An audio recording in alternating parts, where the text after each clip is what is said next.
ඔගොල්ලෝ මේ දකින්නේ භෞතික විද්‍යාගාරයේ භාවිතා වන වර්ණාවලි මාන කිහිපයක්. දැන් අපි වර්ණාවලි මානයක් ගත්තාම අපි හඳුනා ගන්න ඕනේ මේ කොටස් ටික. දැන් බලන්න මේ වර්ණාවලි මානයේ මේ බඳට සවි කරලා තියෙනවා මෙන්න මේ කොටස. ඒක හොලවන්න බෑ.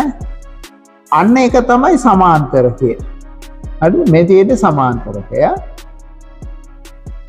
ඊළඟට මෙන්න මේව නිදහසේ කරකවන්න පුළුවන්. ඒ වගේම මේ ඇනේ කරකවලා තද කරාට පස්සේ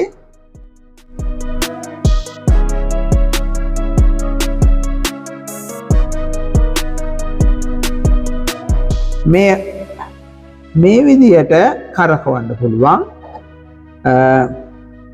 එතකොට ඒක මේ ප්‍රිස්ම මේසය. ඒතර ප්‍රිස්ම මේසයත් අපිට මේ බඳට සාපේක්ෂව නිදහසේ කරකවන්න පුළුවන්. ඊළඟ මේ තියෙන දුරේක්ෂය. මේ දුරේක්ෂයත් මේ වගේ නිදහසේ කරකවන්න පුළුවන්. හැබැයි ඔයගොල්ලෝ මතක තියාගන්න මේ දුරේක්ෂය සෑම විටම එල්ලවන්නේ මේ ප්‍රිස්ම මේසය මැද ඔස්සේ. ඒ වගේම මතක තියාගන්න මේකේ තියෙනවා මේ ස්ක්‍රූප් වෙන. මේ ස්ක්‍රූප් වෙන පාවිච්චි කරන්නේ මේක නිකන් ලෙවල් එකට තියාගන්න, මට්ටම් කරගන්න. නමුත් මේකේ අර චලන්නේක්ෂය වගේ 100%ම තිරස් වීම අවශ්‍ය නැහැ. හරි, ඒ නිසා මේක යම් විදිහකින් මෙහෙම කරලා පාවිච්චි කරන්න පුළුවන්. නමුත් ගැටලුව තියෙන්නේ අපි මේක උඩ ප්‍රිස්මයක් තියනවා. මේ ප්‍රිස්මේ පෙරලෙන්න පුළුවන්. ඉතින් එන්නේ ලිස්සලා යන්න පුළුවන්. ඉතින් ඒ නිසා එහෙම නොවන විදියට මේක මට්ටමකට මේ තිබුණා නම් ඇති. හරිද? ඊළඟ ප්‍රිස්ම මේසය මට්ටම් කරනවා කියලා අපි පස්සේ වෙන සිද්ධියක් ඉගෙන ගන්නවා. මේ ප්‍රිස්ම මේසය මට්ටම් කරනවා කියලා කියන්නේ මෙන්න මේ වගේ සිද්ධියක්. මේක මෙහෙම තිබුණත් ප්‍රශ්නයක් නෑ. දැන් මෙන්න මේ සමාන්තරකය මේකනේ. එයා එල්ල වෙලා තියෙනවා. එයා ඉන්න තලයේම තමයි දුරේක්ෂයේ චලනය වෙන්නේ. එතකොට මේ දුරේක්ෂයයි සමාන්තරකයයි චලනය වන තලය තියෙනවනේ. අන්න ඒ තලයට සමාන්තර තලයක තමයි ප්‍රිස්ම මේසෙ තියෙන්නේ. හරි, ඉතින් ඒකට මේ මුළු වර්ණාවලි මානෙම මට්ටම් වීමේ අවශ්‍යතාවයක් නැහැ. එතකොට සමාන්තරකයයි දුරේක්ෂයයි පවතිනා වූ තලයට සමාන්තර ඊට පහළින් තලයක මෙන්න මේ ප්‍රිස්ම මේසයේ තියෙන්න ඕනේ. එහෙම මට්ටම් කරනවා. අපිට මට්ටම් නැත්තම් ඒ මට්ටම් කරන්නේ මේ ඇන කරකවලා. මේ ඇන තුනක් තියෙනවා. එතකොට මේ ඇන කරකවන විදිය එහෙම නැත්නම් මේක මට්ටම් කරන විදිය වෙනම අපි පස්සේ ඉගෙන ගන්නවා. මෙම වර්ණාවලි මානය පැරණි එකක්. ඇත්තටම පැරණුණාට ඒක ඉතාමත් හොඳයි, තේරුම් ගන්න හරියම ලේසි. ඔයගොල්ලන්ට පේනවද? දැන් මේ බඳට හයි කරලම තියෙන මෙන්න මේක තමයි සමාන්තරකය. හරි. එතකොට මේ දුරේක්ෂය. හරි, මේ දුරේක්ෂය. එතකොට මේ තියෙන්නේ ප්‍රිස්ම මේසය. මෙන්න මේක ප්‍රිස්ම මේසය. ඔයාලට පේනවද?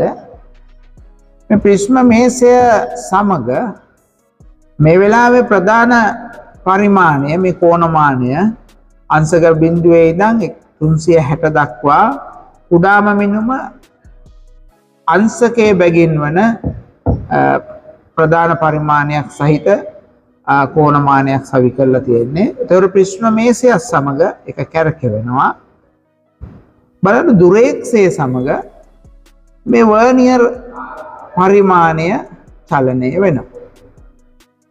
හරි, මේ බලන්න ඔය විදිහට. එතකොට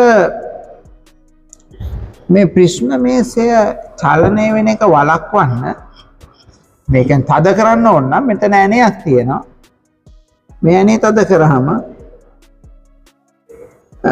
දැන් ප්‍රිස්ම මේසේ චලනය වෙන්නේ නැහැ. හරි දැන් දුරේක්ෂය පමණක් අපිට චලනය කරන්න පුළුවන්. ඉතින් අන්න ඒ වගේ දැන් මේ වර්ණාවලිමානයේ ඇත්තටම මේක තේරුම් ගන්න ලේසි. වහලා නැහැ ඔක්කොම පේන්න තියෙන්නේ. ඒ වගේ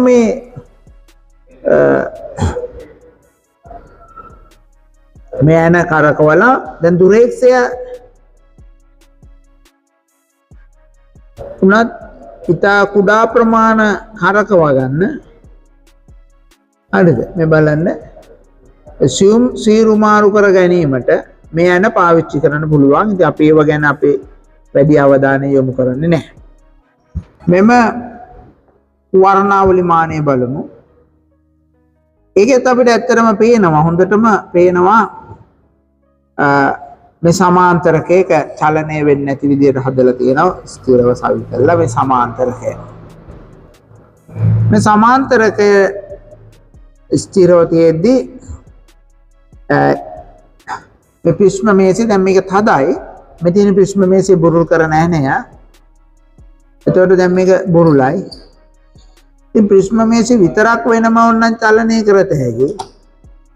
එහෙම චලනය වෙන එක ප්‍රිස්ම මේසෙ විතරක් චලනය වෙන එක වළක්ව ගන්න මේ ඇනේ තියෙනවා. ඒක තද කරාම ප්‍රිස්ම මේසෙ විතරක් චලනය වෙන්නේ නැහැ.